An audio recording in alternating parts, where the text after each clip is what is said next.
para abrir só a temática do significado espiritual dos relacionamentos.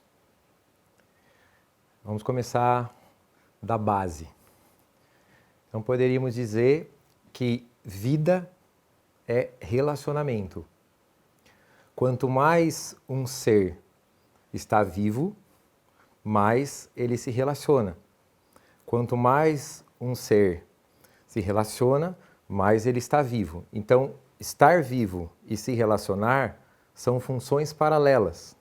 Olhando de baixo para cima, se olharmos um mineral, por exemplo, um mineral se relaciona pouco, ele se movimenta pouco, ele se comunica pouco, ele é pouco afetado e ele afeta pouco também o outro. Ou seja, o seu nível de relacionamento é mínimo, é pouco, poderíamos dizer assim. E então o seu nível de vida é pouco.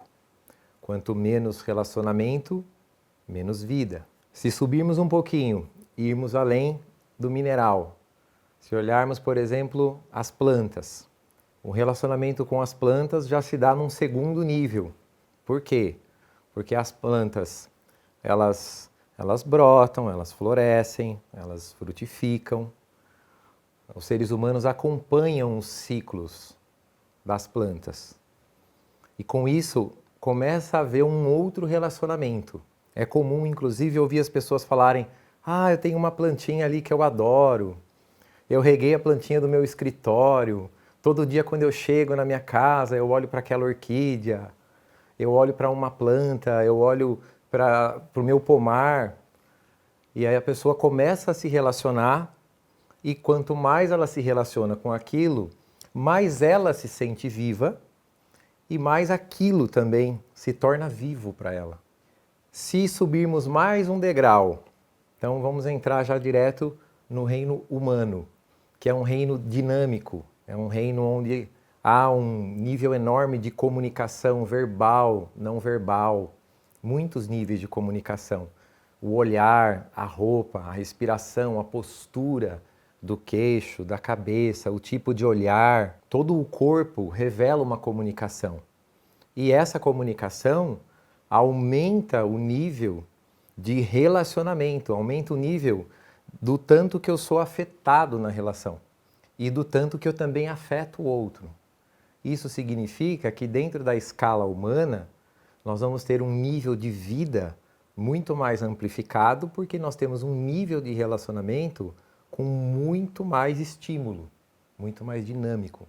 Então, o relacionamento humano, ele é a base dos estímulos que nós recebemos, que nós doamos, e ele é a base da vida, porque é através dos relacionamentos humanos que nós temos diariamente a capacidade de se conhecer, de se espelhar, de amar, de trabalhar, de conhecer, inclusive, o seu próprio masculino, se você for um homem, através do masculino do outro, através do feminino do outro, através da nossa relação com família, com pai, com pessoas, com trabalho, com chefe, com filhos. Todos esses relacionamentos despertam em nós partes que nós geralmente desconhecemos. E nós nem iríamos conhecer caso não nos relacionássemos. Vocês entendem isso? Cada relacionamento desperta em mim partes que eu só descobriria através do relacionamento. Ou seja, se eu me relaciono muito, eu fico mais vivo, eu fico mais cheio de mim mesmo, de partes purificadas e partes não purificadas, né? Que compõem aquilo que nós chamamos de eu real. Então, o que é o nosso eu real, né? É a união, é a harmonia da nossa parte madura, da nossa parte adulta, da nossa melhor parte, com a nossa parte ainda não purificada. Sendo assim, podemos então compreender que um ser humano que se retira dos próprios relacionamentos ou que se isola demais do mundo, das pessoas, da intimidade emocional, da revelação dele para o outro e também da revelação do outro, esse ser humano ele está numa escala abaixo de relacionamento, então ele está menos vivo.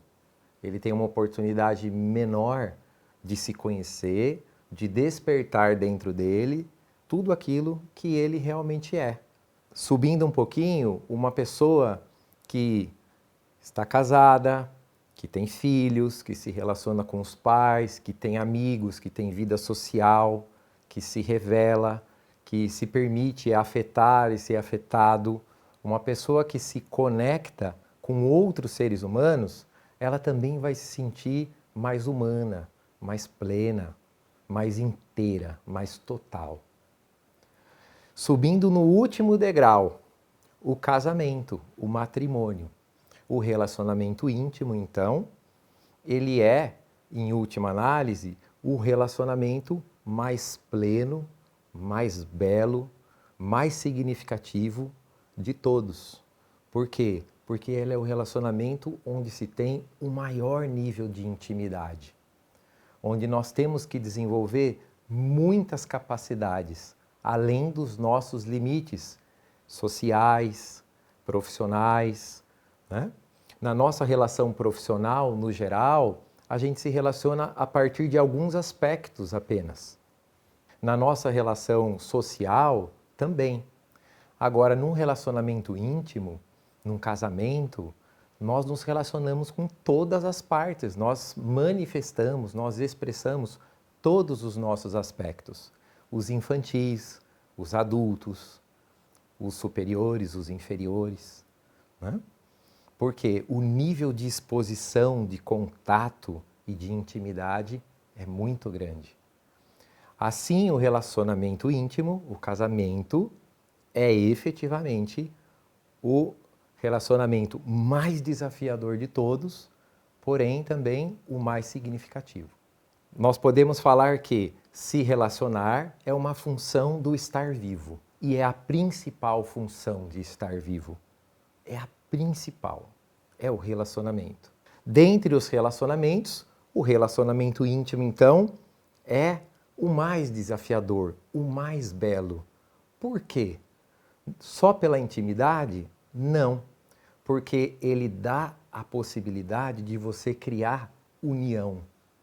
Uma união interna com suas próprias partes e depois, então, uma união externa com o outro. Sendo assim, um dos grandes significados dos nossos relacionamentos é criar união. União interna, união externa.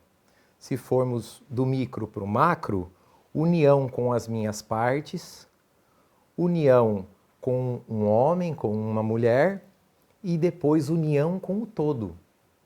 Porque só podemos falar de unificação com o todo, só podemos falar desse anseio que todo ser humano carrega, que é o anseio de unidade com o todo, de pertencimento ao todo, a partir do passo de já termos conquistado união com o outro e união consigo mesmo. Então, essa meta que todo ser humano, consciente ou não, tem, esse anseio de unificação das polaridades que nós vivemos na Terra, nessa dualidade, homem, mulher, dia, noite, sol, lua, silêncio, som, a união dessas polaridades, ela vai ficar muito mais próxima a partir do seu relacionamento afetivo e do grau de consciência que você tiver de si mesmo, do outro e de como criar união nesse relacionamento. Então, aí está a chave. O seu grau de consciência é essencial para criar união interior, união exterior com o outro e realização. Porque efetivamente o resultado dessa união, que é um processo gradual, ele vai se reverter num sentimento de preenchimento, de realização, que alguns chamam de iluminação, de plenitude, de ser, de presença, de estado de consciência, de estado de essência, mas nós podemos dizer simplesmente assim: realização. Eu me sinto realizado com a minha humanidade, com o meu ser homem, quando eu estou num estado de união e harmonia com a minha mulher, com a minha esposa, com um feminino. Quando eu estou apenas em união e harmonia comigo mesmo, eu também experimento essa realização, mas de um outro lugar. Quando essa união ela se dá também através do outro, ela é ainda mais rica, ela é ainda mais bela. Focalizando um pouco agora no relacionamento de homem e de mulher. Toda a vida vem de um homem e de uma mulher. Por trás de toda a vida humana existe um homem e uma mulher. Se toda a vida vem de um relacionamento íntimo, poderíamos dizer que ele é o mais importante, é o relacionamento mais sagrado que existe, porque ele é a única condição através da qual a vida é passada adiante. Quero também deixar claro que um relacionamento homoafetivo entre dois homens, entre duas mulheres, também é profundamente enriquecedor, no sentido de criação de união, que nós falamos muito, no sentido de criação de intimidade emocional, no sentido de vivenciarmos sentimentos, de darmos e recebermos amor, que o nosso grande anseio humano é esse. E todas as pessoas, todos os relacionamentos têm o direito de realizar esse anseio. Esse é um anseio divino. E que o enfoque que foi dado para o relacionamento de homem e mulher diz respeito apenas a essa qualidade única que um relacionamento tem, que é de passar a vida adiante. Mas deixamos aqui, claro, todo o carinho, todo o respeito e também toda a validação de que qualquer tipo de relacionamento é dadivoso, de criar crescimento, de ser vivido e de ser manifestado, de ser honrado.